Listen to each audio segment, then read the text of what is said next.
रोहड़ी में अफ़सोसनाक रोड हादसो पेश आयो आहे। रोहड़ी जे नेशनल हाईवे कंदरा पुल ते ट्रक ऐं मोटरसाइकिल में टकर थी पियो आहे, जंहिं नतीजे में मोटरसाइकिल सवार हिकु औरत ऐं मर्द चिभाड़जी थॾे ते ई फोत थी विया आहिनि। अहिड़ो इतलाउ मिलण ते ईदी रज़ाकारनि हादसे वारे हंधि पहुची ॿिन्ही फोतुनि जा मढ़ ईदी एम्बुलेंस ज़रिए रोहड़ी तालुके अस्पताल पहुचाया आहिनि। पटनी पुलिस मूजिब फोती औरत ऐं मर्द जी लाशुनि जी सुञाणप अब्दुल कादिर फुलपोटो ऐं शहनाज़ फुलपोटो तौरु थी आहे, जेके ज़ाल मुड़ुस आहिनि। फोतियुनि जो तालो ख़ैरपुर जे इलाइक़े ॻोठ कुतुब ॻाढ़ी मोरी सां आहे।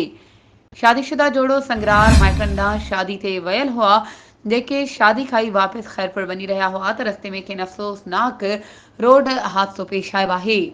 उन ट्रक खे तहवील में वरितो वियो आहे ऐं ट्रक ड्राइवर मौक़े तां फ़रार थी वियो आहे। ॿिए पासे फोतियुनि जा मढ़ अस्पताल मां ज़रूरी कार्रवाई बाद वारसनि हवाले कया विया आहिनि। वधीक ख़बरुनि ऐं अपडेट्स जे लाइ असांजे चैनल खे सब्सक्राइब कयो ऐं हा, बेल आइकन खे प्रेस करणु न विसारिजो त जीअं असांजी हर नई अचण वारी वीडियो तव्हां ताईं पहुची